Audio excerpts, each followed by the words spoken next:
Hello दोस्तों, स्वागत है आप सबका आपके इस YouTube प्लेटफॉर्म ओ माई मैथ्स पर। दोस्तों, वेक्टर कैलकुलस की सीरीज के इस न्यू वीडियो में आज आप लोग पढ़ने वाले हैं गॉस थ्योरम। तो चलिए बात करते हैं गॉस थ्योरम का यूज क्या है। First of all, Gauss theorem हमें हमारे लिए प्रैक्टिकली कहाँ यूजफुल है। तो गॉस थ्योरम एक्चुअली में करती क्या है। गॉस थ्योरम सरफेस इंटीग्रल को चेंज कर देती है, किसमें, वॉल्यूम इंटीग्रल में। ठीक है। अब आप कहेंगे सर सरफेस इंटीग्रल में तो डबल इंटीग्रेशन होता है और जब वॉल्यूम इंटीग्रल में जाएंगे तो यहाँ पे तो ट्रिपल इंटीग्रेशन होता है। जी हाँ, बिल्कुल सही बात है। लेकिन सरफेस इंटीग्रल में हमें एन को फाइंड आउट करना होता है। ठीक है। और दूसरी बात, जब हम इसको यहाँ पर कन्वर्ट करते हैं तो डाइवर्जेंस ऑफ एफ कर देते हैं और फिर डीवी करते हैं। तो डाइवर्जेंस करने से उस एफ का काफी हद तक सॉल्यूशन हो जाता है और एक वेक्टर फंक्शन जो है वो सॉल्व हो जाता है, किसमें, स्केलर फंक्शन में। और स्केलर फंक्शन का इंटीग्रेशन करना फिर आसान हो जाता है, क्योंकि सरफेस इंटीग्रल में हम एफ ले रहे होते हैं तो हमें एफ के साथ एक पर्टिकुलर एन सेलेक्ट करना पड़ता है और कैलकुलेशन बहुत टफ हो जाती है। तो जब एंट्रेंस एग्जाम हम दे रहे होते हैं तो वहां हमारे पास टाइम की कमी होती है। तो उस टाइम की कमी को हम लोग इस गॉस डाइवर्जेंस थ्योरम को यूज करके पूरा कर सकते हैं और बहुत आसान हो जाता है। अभी आप क्वेश्चंस को देखेंगे तो आपको खुद ही लगेगा कि कितना आसान हो जाता है गॉस थ्योरम के यूज से सरफेस इंटीग्रल को सॉल्व करना। तो चलिए स्टार्ट करते हैं और बात करते हैं कि ये गॉस थ्योरम है क्या। तो आपके सामने स्क्रीन पर if F is a vector point function, और जो कि कैसा फंक्शन हो, डिफरेंशिएबल हो, continuous differentiable. If F is a continuous differentiable vector point function and V is the volume bounded by closed surface. यहां पर एक लाइन बहुत इंपॉर्टेंट हो जाती है जो कि है क्लोज्ड सरफेस। ठीक है, क्लोज्ड सरफेस S। अगर सरफेस क्लोज नहीं है तो फिर हम इसे नहीं अप्लाई कर पाएंगे। पॉइंट टू बी नोटेड, अगर सरफेस क्लोज नहीं है तो फिर हम गॉस थ्योरम को अप्लाई नहीं कर सकते। अब आप कहेंगे सर क्लोज सरफेस और है या नहीं, कैसे पता करेंगे। तो देखिए, जैसे मान लीजिए मैंने एक ये सर्किल बनाया। ठीक है, तो ये सर्किल चारों तरफ से क्लोज्ड है। ठीक है, मान लो ये सर्किल है, ओरिजिन से पास हो रहा है या नहीं भी पास हो रहा है, नॉर्मल इस तरीके का भी सर्किल है, तो ये क्लोज्ड है। ये देख रहे हैं आप, बंद है। ठीक है। लेकिन अगर मैं एक ऐसा पैराबोला बना दूं, ठीक है, तो ये पैराबोला अभी कैसा है, ओपन है, ये क्लोज्ड नहीं है। तो अगर हम इस सरफेस के ऊपर सपोज कोई पैराबोला इस तरीके से दिया, y square is equal to 4ax, जो कि इस तरीके का होगा, और हम चाहें कि वहां पर गॉस थ्योरम अप्लाई कर लें, तो हम लोग गॉस थ्योरम वहां पर अप्लाई नहीं कर पाएंगे क्योंकि ये सरफेस क्लोज नहीं है। लेकिन अगर इसमें ही एक लाइन हमें दे दी जाए, and x equal to a, यानी सरफेस कैसा है, y square is equal to 4x and x equal to a, तो ये x equal to a line कुछ इस तरीके से जाएगी और अब ये सरफेस, इतना जो सरफेस है, ये कैसा हो जाएगा, ये क्लोज्ड सरफेस हो जाएगा। तो अब इस पर ये जो गॉस थ्योरम है वो अप्लाई हो पाएगी। So this is the difference between closed end open surfaces. ठीक है, यहां पर आप सर्किल देखेंगे, एलिप्सॉइड देखेंगे, ये सारे कैसे होंगे, क्लोज हो जाते हैं। लेकिन जब आप इस तरीके से, जब कोई पैराबोला दिया हो, एक ही क्वेश्चन में मैंने आपको ये समझाने की कोशिश की एग्जांपल में कि कब ये क्लोज्ड है और कब ये ओपन है। एक बार फिर से समझ लीजिए, y square is equal to suppose 4ax, एक हमारे पास कर्व दिया हुआ है, तो y square is equal to 4ax कुछ इस तरीके का होगा। और अगर इसमें कहा जाए कि गॉस थ्योरम अप्लाई करिए, तो गॉस थ्योरम अप्लाई ही नहीं हो सकती, बिकॉज ये उसकी कंडीशंस को फुलफिल नहीं करता, it is an open surface. लेकिन इसी सरफेस के साथ साथ एक लाइन और लिख दी जाए, the surface is y square is equal to 4ax and x equal to a।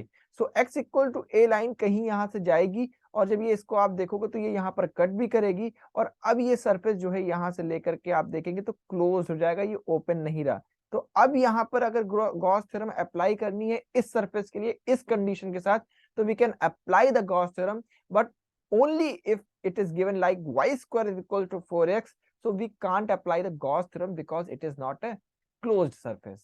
So this is the very important point, that closed surface, ये इसकी बहुत ही इंपॉर्टेंट कंडीशन है कि वॉल्यूम कब निकाल पाएंगे हम, जब सरफेस कैसा हो, क्लोज्ड हो। ठीक है, तो ये बात आप ध्यान रखेंगे। अब इसका एप्लीकेशन कैसा है कि अगर surface integral f dot n cap ds है, surface integral f cross f dot n cap ds, तो ये क्या, ऐसे में ये क्या करेगा कि इसको volume integral plus divergence of f dv हो जाएगा, यानी कि वॉल्यूम इंटीग्रल में कन्वर्ट करेगा और जो भी एफ है उसका हम क्या करेंगे, डाइवर्जेंस कर देंगे, तो हमारा गॉस थ्योरम अप्लाई हो जाएगा और ये गॉस थ्योरम इसे इस तरीके से चेंज कर देगा। और अब हमें डाइवर्जेंस ऑफ एफ करने के बाद जो भी आया उसके साथ में जो सरफेस हमारा दिया है हमें उसका वॉल्यूम कैलकुलेट करना होगा। इसे हम इस तरीके से भी लिख सकते हैं, और अगर ये ऐसा लिखा हो surface integral f dot n d s, तो डाइवर्जेंस ऑफ एफ, और ये इस तरीके से भी आप इसको लिख सकते हैं। ठीक है, तो ये डबल क्यों बनाया, यहाँ पर सिंगल लिखा हुआ है, वैसे सरफेस में डबल इंटीग्रेशन होता है, क्योंकि यहाँ एस लिख दिया है इसलिए यहाँ पर सिंगल सिंगल बना दिया है, और वॉल्यूम का मतलब यहाँ पर ट्रिपल इंटीग्रेशन से है। और एन हम लोग जानते हैं क्या होता है, unit outward normal, unit outward drawn normal, draw normal vector. ठीक है, ये चीज होती है। अब इसी को कार्टेशियन फॉर्म में अगर हम कैसे लिखेंगे, अगर ये कार्टेशियन फॉर्म में कुछ इस तरीके से लिखा हुआ सरफेस में ds ना लिख करके ये लिख करके दे दें कि f1 dy dz, f2 dz dx, f3 dx dy। ठीक है, ये आप समझ जाएंगे कि कैसे आ रहा है ये सरफेस इंटीग्रल वाला वीडियो मैंने आपको बताया भी था कार्टेशियन में ये किस तरीके से कन्वर्ट होगा। ठीक है, तो अगर यहाँ पर आप लोगे तो इसमें इंटीग्रल वॉल्यूम इंटीग्रल डाइवर्जेंस यानी कि ग्रेडियंट जो लेते हैं हम आई डेबर ओवर डेबर एक्स, उसी को अप्लाई करिए तो डेबर ओवर डेबर एक्स f1 प्लस डेबर ओवर डेबर वाई f2 प्लस डेबर ओवर डेबर z f3 dx dy dz में कन्वर्ट हो जाएगा। और अगर ये नहीं समझ में आ रहा है तो भाई f1 से अगर आप निकालोगे तो आपका f क्या आएगा, f1i plus f2j plus f3k, suppose यही तो हो रहा होगा आपका f। ठीक है, अब इसको जब आप साथ में इसके अप्लाई करा देंगे, आई डेबर ओवर डेबर एक्स प्लस जे डेबर ओवर डेबर वाई प्लस के डेबर ओवर डेबर जेड, तो आप जब इसको इसमें अप्लाई करेंगे तो आप इसी पोजीशन तक पहुंच जाएंगे। तो ये इसका कार्टेशियन फॉर्म का तरीका होता है, जैसे हम इसको कार्टेशियन फॉर्म में कन्वर्ट करते हैं। ठीक है, अभी आगे बढ़ते हैं और अब डायरेक्टली हम लोग कोशिश करेंगे क्वेश्चंस में गॉस थ्योरम को अप्लाई करेंगे और एप्लीकेशन करके इसका आंसर निकालेंगे, कैसे इसको प्रैक्टिकली हमें अप्लाई करना है। ठीक है, तो इसका प्रैक्टिकल यूज देखते हैं with the help of some question. Okay, चलिए ये आपके सामने स्क्रीन पर क्वेश्चन आ चुका है पहला, बहुत ही इजी क्वेश्चन है, देखिएगा इसको कैसे करेंगे हम लोग। Find the volume of surface integral दिया हुआ है, और क्या, सॉरी वॉल्यूम मैंने बोल दिया, find the value of surface integral r dot n ds where s is the closed surface and v is the volume. देखो यहाँ पर हर बार ये बोला है s इज द क्या बोला है, क्लोज सरफेस, क्लोज सरफेस है इसका मतलब गॉस थ्योरम में अप्लाई हो सकती है। साथ ही साथ और क्या बोला है, v is the volume enclosed, v को बोल दिया, इसका जो भी वॉल्यूम होगा वो v दिया, यहाँ पर हमें कैलकुलेट नहीं करना, अगर वॉल्यूम आता है तो हम उसके लिए v यूज करेंगे। ठीक है, तो देखिए इसको अगर हम कन्वर्ट करते हैं by the application of Gauss theorem, तो हमारा क्या हो जाएगा, r यहाँ की जगह पर, सॉरी f की जगह पर हमारे पास क्या लिखा हुआ है, r। ठीक, तो ये r वेक्टर जो है वो हमारा f की तरह काम करेगा, तो यानी कि वॉल्यूम इंटीग्रल में से चेंज करेंगे तो divergence of r vector dv। तो चलिए कर देते हैं, वॉल्यूम इंटीग्रल का मैंने ट्रिपल इंटीग्रेशन बना लिया, आई डेबर ओवर डेबर एक्स, ये आपको पता है ये डाइवर्जेंस की वैल्यू होती है डेल ऑपरेटर, और ये r की वैल्यू जो कि हमारा f है यहाँ पर, और dv लिख दिया मैंने, आप dv भी लिख सकते हो, dx dy dz भी लिख सकते हो। ट्रिपल इंटीग्रेशन का साइन करेंगे, जब इसे आप सॉल्व करेंगे आ जाएगा 1 प्लस 1 प्लस 1 और dx dy dz, 1 प्लस 1 करेंगे तो आ जाएगा 3, यानी कि 3, और चाहे तो आप dv लिखो या dx dy dz लिखो। और dv यानी कि ट्रिपल इंटीग्रेशन, वैसे भी आपको पता है कि ट्रिपल इंटीग्रेशन का मतलब होता है वॉल्यूम हम किसी सरफेस का निकाल रहे हैं, और हमें वॉल्यूम क्या बोल रहा है, v, तो 3 इंटू ये क्या हो जाएगा, ये पूरा वॉल्यूम को डिनोट करेगा, volume of the closed surface, so that is 3v, आपका आंसर हो गया। ये बहुत ही इजी क्वेश्चन था क्योंकि v कैलकुलेट नहीं करना है, f की जगह r दिया हुआ है। ठीक है, तो इसके बाद अब थोड़ा सा लेवल बढ़ाते हैं, अगले क्वेश्चन की तरफ चलते हैं। अब सोचिए जरा, अगर इसी क्वेश्चन को हमें सरफेस इंटीग्रल से करना होता तो हमें पर्टिकुलर n सेलेक्ट करना पड़ता, फिर हमें उसकी वैल्यूज फाइंड आउट करनी पड़ती और बहुत टफ हो जाता। अगले क्वेश्चन को देखते हैं, देखते हैं नेक्स्ट क्वेश्चन क्या है। और नेक्स्ट क्वेश्चन ये रहा आपकी स्क्रीन पर, क्वेश्चन है show that a x i b y j and c z k dot n d s is equals to 4 pi by 3 a plus b plus c, here s is the surface, s is the surface x square plus y square plus z square is equals to 1। ये जो surface दिया है वो एक तरीके का sphere दिया है हमको यूनिट रेडियस का, ये स्फेयर की इक्वेशन होती है। ये हमारे पास जो दिया हुआ ये हमारा क्या हो जाएगा, ये हमारा एफ हो जाएगा। और सरफेस की बात कर रहे हैं और स्फेयर की बात कर रहे हैं, तो स्फेयर कैसा होता है, क्लोज होता है, ओपन तो होता नहीं है, यानी गॉस थ्योरम अप्लाई हो सकती है। So by Gauss theorem a x i b y j c z k n d s is equal to क्या जाएगा, volume integral divergence of this and dv. तो डाइवर्जेंस जब करोगे तो आप डेबर ओवर डेबर एक्स, ए एक्स डेबर ओवर डेबर वाई, बी वाई डेबर ओवर डेबर जेड, सी जेड। तो इससे आपका आ जाएगा a plus b plus c और d x d y d z. अब देखिए d x d y d z लिखा हुआ है, यानी कि वॉल्यूम फाइंड आउट करना है। और वॉल्यूम हमें फाइंड आउट करना है, वॉल्यूम हमारा इस और हमारा सरफेस क्या है, हमारा सरफेस है एक स्फेयर जिसकी रेडियस क्या है 1, x square plus y square plus z square is equal to 1। यानी हमारे पास जो सरफेस है वो स्फेयर है और स्फेयर की रेडियस है 1। तो जब स्फेयर की रेडियस 1 है, हमारे पास सरफेस है, तो हम क्या कर सकते हैं, ए plus b plus see directly लिख सकते हैं volume of the solid with radius 1। कुछ और कैलकुलेट करने की जरूरत ही नहीं पड़ेगी, क्योंकि भाई वॉल्यूम जो होता है स्फेयर का वो क्या होता है 4 पाई बाई 3 आर क्यूब, यही होता है। अब चाहे आप लिमिट रख के उसे निकालें या ऐसे निकालें, आएगा वो यही 4/3 पाई आर क्यूब। तो जब 4/3 पाई आर क्यूब ही आना है, तो हमें आर पता है इसकी क्या है 1, तो हम इसके लिए लिख देंगे ए प्लस बी प्लस सी, और ये जो वॉल्यूम निकालेंगे वो आ जाएगा 4 पाई बाई 3, और आर की वैल्यू यहाँ पर क्या है 1, तो 1 का क्यूब। इसे आप सॉल्व करेंगे तो 4 pi by 3 a plus b plus c, और यही हमें प्रूफ करना था, और इस तरीके से ये प्रूफ हो गया। अब जरा एक बार जिन लोगों को भी सरफेस इंटीग्रल पढ़ चुके हैं पिछले वीडियो में देख करके, इसको सरफेस इंटीग्रल से करने की कोशिश करिएगा जा करके। सुबह से शाम हो जाएगी सरफेस इंटीग्रल से, और इतनी कैलकुलेशन करनी होगी कि अगर एक बार रीचेक करना पड़े तो रीचेक भी नहीं करते बनता उसको। तो आई होप आपको ये गॉस थ्योरम के एप्लीकेशन समझ में आ रहे हैं फ्रेंड्स। तो चलिए एक और क्वेश्चन देखते हैं। Evaluate integration x i y j z k dot n d s where S denotes the surface of the cube bounded by the plane x equal to 0, x equal to a, y equal to 0, y equal to a, z equal to 0, z equal to a। इस question को देखते ही आपको surface integral के की बात याद आ गई होगी। मैंने सरफेस इंटीग्रल के वीडियो में भी इस क्वेश्चन को कराया, वहां पर सरफेस इंटीग्रल से सॉल्व किया f dot n d s से। तो वहां आपने देखा होगा, मैंने आपको बताया है, अगर आपने नहीं देखा उस वीडियो को तो इस वीडियो के डिस्क्रिप्शन में मैं उस वीडियो का लिंक दे रहा हूं, आप उसे देख लीजिएगा। हम क्या करेंगे, x इक्वल टू 0 को s1 मानते हैं, फिर इसके लिए n is equal to minus i लेते हैं, है ना। फिर हम x इक्वल टू फिर a के लिए उसको सरफेस s2 लेते हैं, और n की वैल्यू क्या लेते हैं प्लस आई लेते हैं। फिर y is equal to a के लिए, z is equal to a के लिए, इस तरीके से 6 सरफेस बन जाते हैं, ठीक है। उन 6 सरफेसेस के लिए हम सरफेस इंटीग्रल को कैलकुलेट करते हैं, बाद में उसका सम करते हैं, और सम करने के बाद एक आंसर तक पहुंचते हैं, राइट।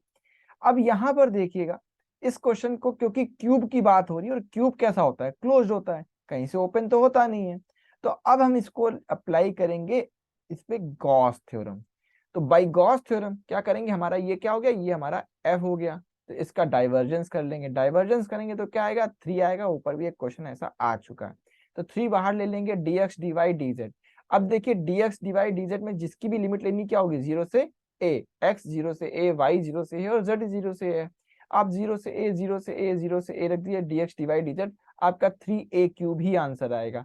या आप नॉर्मली यहां से लिख देते 3 into volume of the cube of radius, या of side 1, sorry of side a, क्योंकि a दिया डिस्टेंस, तो उसका भी क्यूब ही आता है, 3a क्यूब आंसर आता है। तो चाहे जैसे निकाल सकें, देखिए यहाँ पर 1 2 3 एंड 4th स्टेप में हमारा आंसर है। और अगर आप पिछले वीडियो को जाकर के देखेंगे, या आपको पता होगा इस क्वेश्चन को सॉल्व कैसे करना है, तो वहां पर आप देखेंगे कि इसी क्वेश्चन के लिए हमारा पूरा का पूरा 1 पेज 1.5 पेज लग जाता है, और फिर हम आंसर तक पहुंच पाते हैं, क्योंकि 6 सरफेसेस होते हैं, उन्हें कैलकुलेट करना होता है, और कहीं भी एक मिस्टेक हो गई तो फिर सारा का सारा क्वेश्चन गलत। अब यहाँ पे x equal to z, x y z की वैल्यू 0 और a दी है, हो सकता है 0 और 1 हो जाए, हो सकता है 0 एंड 2 हो जाए, तो उस तरीके से एप्लीकेशन वाइज आंसर चेंज हो जाएगा, अदरवाइज यहाँ स्टैंडर्ड आंसर 3a क्यूब ही आएगा, ठीक है। चलिए और एक क्वेश्चन देखते हैं इसके ऊपर। और नेक्स्ट क्वेश्चन ये रहा, f dot n d s find out करने की बात हो रही है, वेयर एफ की वैल्यू दी हुई है x i minus y j plus z square minus 1 के, and s is the cylinder formed by the surface z is equals to 1, z is equals to 1, sorry, z is equals to 0, z is equals to 1, x square plus y square is equals to 4। ठीक है, अभी बहुत देर से आप लोग जो ऊपर के क्वेश्चन देख रहे थे तो आप लोग को लग रहा होगा यहाँ तो सरफेस आसान है, थोड़ा कुछ डिफिकल्ट सरफेस मिले। तो देखिए यहाँ पर z की वैल्यू 0 और 1, दो सरफेस ये दिए हुए, साथ में एक सिलेंडर दिया हुआ है हमें x square plus y square is equals to 4। ठीक है, जब हम 3D में बात करते हैं तो हम x square plus y square is equal to a square की जो सरफेस होता है उसे सिलेंडर बोलते हैं, और जब 2D में बात करते हैं तो x square plus y square plus is equals to a square को हम सर्कल बोलते हैं। ठीक है, तो चलिए स्टार्ट करते हैं। बाई गॉस थ्योरम अगर हम बात करें तो f dot n d s is equal to divergence of f d v, है ना। तो डाइवर्जेंस कर लेते हैं, तो डाइवर्जेंस में डाइवर ओवर डाइवर एक्स, ये एक्स का हो जाएगा, फिर वाई का, और ये आखिरी वाले पोर्शन का, तो ये आ गया 1 - 1 + 2z dx dy dz, right. 1 से 1 cancel, 2x dx dy dz। अब हमें z के लिए सबसे पहले इंटीग्रेट करना है, और z के लिए हमारे पास लिमिट है 0 से 1, तो 0 से 1 मैंने पहले रख करके इसे सॉल्व करके दिखा दिया है। dx dy आ जाएगा इस तरीके से, ये देखिए, ये हमारे पास आ गया, इंटीग्रेशन करने पर dx dy बचा। अब dx और dy यानी कि x और y की लिमिट हमें किससे मिलेगी, इससे मिलेगी, और x और y हमारा है क्या, x square plus y square is equal to 4। तो अगर हम x square plus y square देखें तो क्या होगा, 4 है, तो y की वैल्यू डिपेंड करती है x पे, तो x सॉरी हाँ x पर, तो y की लिमिट क्या हो जाएगा, plus minus √4 minus x square, और x की लिमिट किस पे डिपेंड करेगी, x के पीछे किसी पे कोई भी नहीं है, तो सीधे इस 4 पे डायरेक्टली डिपेंड करेगी। तो x square is equal to 4, तो एक्स की वैल्यू प्लस माइनस 2। अब हमें -2 से +2 और -4 √4 माइनस एक्स स्क्वायर से प्लस √4 माइनस एक्स स्क्वायर तक dx dy की इस तरीके से लिमिट लेनी पड़ेगी। चलिए मैंने ये चीज कर दी। अब आप देख रहे हो यहाँ पर एक इंटीग्रेशन की प्रॉपर्टी होती है कि -a से अगर +a तक है fx, तो हम इसे 2 बाहर कॉमन लेके 0 से fx dx कर लेते हैं, जबकि क्या हो, अगर f of -x is equal to fx हो, जिसे हम इवन फंक्शन कहते हैं, जिसे हम क्या कहते हैं, इवन फंक्शन। अगर इवन फंक्शन होता है तो ये कर लेते हैं। अब यहाँ पर कोई ऐसा फंक्शन है नहीं, कांस्टेंट है, तो ये इवन ही फंक्शन हो जाएगा, क्योंकि अगर माइनस प्लस चेंज करेंगे तो कोई फर्क ही नहीं पड़ रहा ना, यहाँ पे तो सिर्फ 1 लिखा हुआ है, 1 में x है ही नहीं, तो माइनस से चेंज करेंगे तो fx में कोई चेंज नहीं आएगा। तो मैंने यहाँ पर 2 बाहर कॉमन लिया, 0 से √4 माइनस एक्स स्क्वायर कर दिया dx dy। y की लिमिट लेने पर, ये सॉल्व करने पर √4 माइनस एक्स स्क्वायर dx हो जाएगा, और अब ये -2 से 2 आ गया।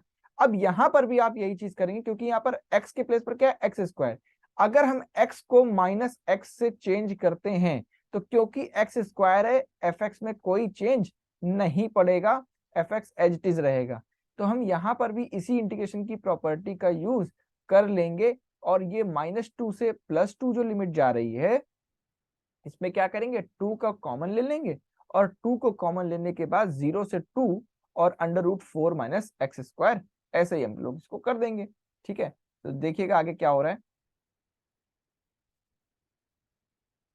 नेक्स्ट स्टेप पे हम लोग आते हैं यहाँ से, और नेक्स्ट स्टेप पे जब आ रहे हैं तो देखिए 0 से 2 मैंने कर रखा था। अब 0 से 2 जब करेंगे तो एक 2 यहाँ से भी बाहर आएगा, तो 2 × 2 आ जाएगा बाहर 4। ठीक है, जब ये 4 आ गया, √4 माइनस एक्स स्क्वायर, तो √4 माइनस एक्स स्क्वायर को आप लिख सकते हो अंडर रूट में a square minus x square, और a square minus x square का ये फॉर्मूला होता है, उस फॉर्मूले से मैंने ओपन कर दिया, इंटीग्रेशन का फॉर्मूला है। तो ये आ जाएगा 4 1/2x √4 minus x square plus 2 sine inverse x upon 2, और 0 से 2 लिमिट इसकी लग जाएगी। अब 0 से 2 लिमिट में आप जब लिमिट लोगे तो 4, और ये 1/2 × 2 4 - 4, ये 0 हो जाएगा, 2 साइन इनवर्स 2 अपॉन 2, और बाकी 0 रखोगे तो 0 ही आ जाएगा पूरा।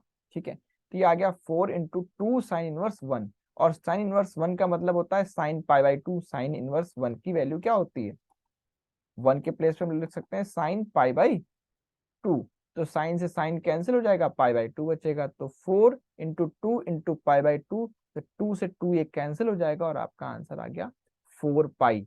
और देखिए अब मैंने इसको यहाँ सॉल्व किया, इस सर्किल को, x square plus y square is equals to 4, इसको मैंने यहाँ पर सॉल्व किया तो 4π आंसर आया। अब यहाँ पर मैंने इसको सॉल्व करके दिखा दिया, अदरवाइज हम नहीं भी सॉल्व करते तो जरा देखिएगा कैसे इसका आंसर हम और तरीके से निकाल सकते थे। X square plus y square is equals to 2 का स्क्वायर लिखते हैं, ये हो गया एक सर्किल, और सर्किल का मुझे बताइए एरिया कैसे फाइंड आउट करते हैं, 4πr²। ठीक है, 3D में 4 पाई r स्क्वायर तो करते हैं भाई, पाई आर स्क्वायर करते हैं, लेकिन सॉरी यहाँ पर 4 पाई r स्क्वायर लिख दिया मैंने, पाई आर स्क्वायर करेंगे, 4 तो अलग से उसमें, और पाई आर स्क्वायर करेंगे तो पाई रहा, और आर की वैल्यू 2, तो 2 का स्क्वायर करेंगे तो क्या हो जाएगा 4 पाई, तो ये आ गया 4 पाई, आपका आंसर आ गया। ठीक है, तो ओवरऑल में इस तरीके से हम लोग इसको निकालते हैं। जैसे कि मैंने अभी आपको कहा, सर्किल का जब मैंने निकाला आंसर तो 4 पाई r स्क्वायर आ रहा था, तो इस तरीके से हम इसको फाइंड आउट कर सकते हैं। ठीक है, अगले क्वेश्चन पे चलते हैं। गॉस डाइवर्जेंस थ्योरम के अगला क्वेश्चन देखते हैं क्या है, और अगला क्वेश्चन ये रहा आपकी स्क्रीन पर। प्रूव दैट, एक इंटीग्रेशन दिया है हमको, x square i plus y square j plus z square k dot n d s vanishes, vanishes मतलब जीरो हो रहा है, where s is in the surface of ellipsoid x square plus y square plus z square y square plus b square plus z square by c square equal to 1। ये close surface होता है ellipsoid, और ये value दी हुई है। ठीक है, अब आप ये लगेगा कि सर इतना बड़ा सरफेस है, इसे हम सॉल्व करेंगे जाकर के तो वॉल्यूम इंटीग्रल में फंस तो नहीं जाएंगे। पहले अप्लाई करके देखो, गॉस डाइवर्जेंस थ्योरम में 99.99% कभी भी किसी क्वेश्चन में आप फंसेंगे नहीं, वो बहुत आसानी से होने वाले ही होते हैं। ठीक है, 99.99%। अब देखो, इसका मैंने गॉस थ्योरम अप्लाई करी और पहले मैंने इसका क्या कर लिया, डाइवर्जेंस, तो ये आ गया 2x plus y plus z d x d y d z. अब क्या करना होगा, हमें एक्स वाई और जेड की क्या चाहिए, लिमिट चाहिए, हमें एक्स वाई जेड की लिमिट चाहिए। ठीक है, हमें निकालनी होगी एक्स वाई और जेड की लिमिट। के लिए क्या करेंगे, देखिए z वाला जो पोर्शन है वो y और x पे डिपेंड करेगा, तो z की लिमिट आएगी plus minus c under root 1 minus x square by a square minus y square minus b square. फिर जब y के लिए चलेंगे तो वो x पे डिपेंड करेगा, तो y की limit plus minus b under root 1 minus x square upon a square. लेकिन x के पीछे कोई नहीं है, तो x की लिमिट सिर्फ और सिर्फ 1 पे डिपेंड करेगी, यानी कि x इज इक्वल टू हो जाएगा क्रॉस मल्टीप्लाई से प्लस माइनस से, ये इनकी लिमिट होंगी। ठीक है, अब इन लिमिट में हमें क्या ध्यान रखना है, चलिए x plus y plus z आया, मैंने देखिए 2 बाहर ले लिया क्योंकि 2 हमारे पास ये ऑप्शन में था, क्वेश्चन में था। अब मैंने z की लिमिट रखी minus c under root 1 minus x square plus ये से लेकर के और प्लस तक x plus y plus z d x d y d z, और मैंने इक्वल टू 0 लिख दिया। इक्वल टू 0 देखिए कैसे आएगा, वैनिशेस तो हो गया है, क्या रीजन क्या है, because it is an odd function.